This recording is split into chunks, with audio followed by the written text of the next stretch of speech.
दोस्तों, भारत का उत्तर पूर्व हिस्सा जिसे हम सात बहनों या सेवन सिस्टर के नाम से जानते हैं, उसका दिल है आसाम। एक ऐसा राज्य जहां सुबह की शुरुआत पक्षियों की चहचहाहट और चाय की पत्तियों की खुशबू से होती है।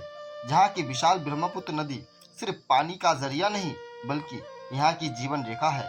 आज के इस वीडियो में हम आसाम के उस समृद्ध इतिहास और अतुल्य वन्य जीव, धार्मिक स्थलों और सांस्कृतिक धरोहर की एक विस्तृत यात्रा पर चलेंगे। चलिए शुरू करते हैं आसाम का यह सफर।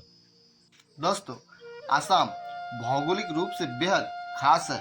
यहाँ भूटान और बांग्लादेश के साथ अंतर्राष्ट्रीय सीमा यानी इंटरनेशनल बॉर्डर साझा करता है, लेकिन आसाम की पहचान अधूरी है नद राजा यानी ब्रह्मपुत्र नदी के बिना। तिब्बत से निकलकर आसाम में बहने वाली यह नदी इतनी विशाल है कि कई जगहों पर इसका दूसरा छोर नजर नहीं आता है। इसी नदी के बीच स्थित है मजुली, जो दुनिया का सबसे बड़ा द्वीप यानी रिवर द्वीप है। मजुली सिर्फ एक द्वीप नहीं बल्कि यहाँ आसमीय वैष्णव संस्कृति का गढ़ है, जहाँ आज भी शास्त्रों में प्राचीन कला और कलाकृतियों को सहज कर रखा गया है। दोस्तों, जब बात वन्य जीव की आती है तो असम का नाम दुनिया के नक्शे में सबसे ऊपर चमकता है। यहाँ का काजीरंगा राष्ट्रीय उद्यान दुनिया के 2/3 एक सींग वाले गेंडे का घर है। दलदली घास के मैदानों और घने जंगलों के बीच इन शानदार जीवों को देखना किसी रोमांच से कम नहीं है। इसके अलावा यूनेस्को की विश्व धरोहर स्थल मानस राष्ट्रीय उद्यान अपनी जैव विविधता वाले बाघों और दुर्लभ प्रजातियों के लिए जाना जाता है। दोस्तों, क्या आप जानते हैं कि दुनिया की सबसे बेहतरीन चाय कहाँ उगती है? जवाब है आसाम। आसाम दुनिया का सबसे बड़ा चाय उत्पादक क्षेत्र है। यहाँ के विस्तृत चाय के बागान न केवल आंखों को सुकून देता है बल्कि लाखों घरों को रोजगार भी देता है। 19वीं सदी के बीच अंग्रेजों के समय से शुरू हुआ यहाँ ब्लैक टी का सफर आज पूरी दुनिया के लोगों का सुबह का तरोताजा करता है। आसाम की कड़क चाय का स्वाद और यहाँ के ब्रिटिश कालीन बंगालों के महल बेहद अनोखा है। आसाम का इतिहास बेहद गौरवशाली रहा है।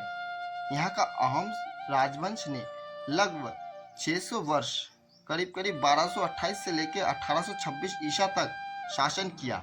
यह भारत के इतिहास का सबसे लंबा समय तक चलने वाला शासनकाल माना जाता था। सबसे खास बात यह है कि अहोम योद्धाओं ने शक्तिशाली मुगल साम्राज्य को कभी आसाम पर पूरी तरह कब्जा नहीं करने दिया। महान सेनापति ललित बेरफुकन की अगुवाई में लड़ी गई सरायाघाट की लड़ाई मुगलों के खिलाफ अहोम सेना की वीरता का सबसे बड़ा प्रमाण है। दोस्तों, गुवाहाटी की नीलांचल पहाड़ी पर स्थित है मां कामाख्या देवी मंदिर।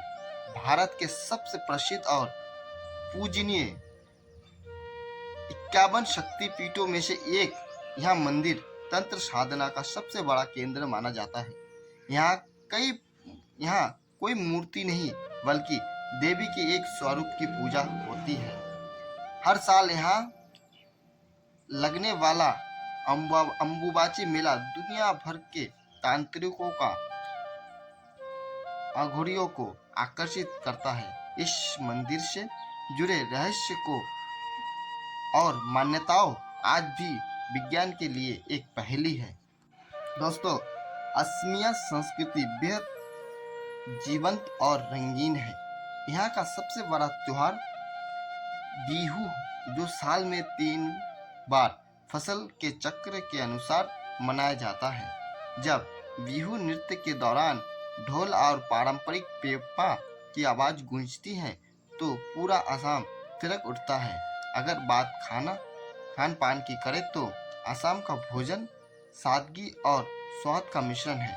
यहाँ चावल और मछली मुख्य भोजन है। खार एक पारंपरिक डिश और मुसार टेंगा यानी खाटी मछली की कड़ी, यहाँ खट्टी मछली की कड़ी यहाँ का पारंपरिक और बेहद लोकप्रिय स्वाद है। दोस्तों, प्रकृति की गोद में बसा आसाम आधुनिकता की दौर में भी अपनी जड़ों से जुड़ा हुआ है। यहाँ के लोग जितने सीधे और सरल है, यहाँ की संस्कृति उतनी ही समृद्ध है। चाहे आध्यात्मिक हो, इतिहास हो या फिर एडवेंचर, असम हर किसी को कुछ ना कुछ जरूर देता है। अगर आपको यह वीडियो पसंद आया और आप असम के बारे में और जानना चाहते हैं तो इस वीडियो को लाइक करें, अपने दोस्तों के साथ शेयर करें और हमारे चैनल को सब्सक्राइब करना ना भूलिए। कमेंट सेक्शन में ज़रूर बताइए कि आपको ये वीडियो कैसा लगा। हम लोग बहुत मेहनत से वीडियो बनाते हैं। अगर आपको थोड़ा सा भी अच्छा लगा होगा तो हमें कमेंट सेक्शन में ज़रूर बताइएगा। धन्यवाद।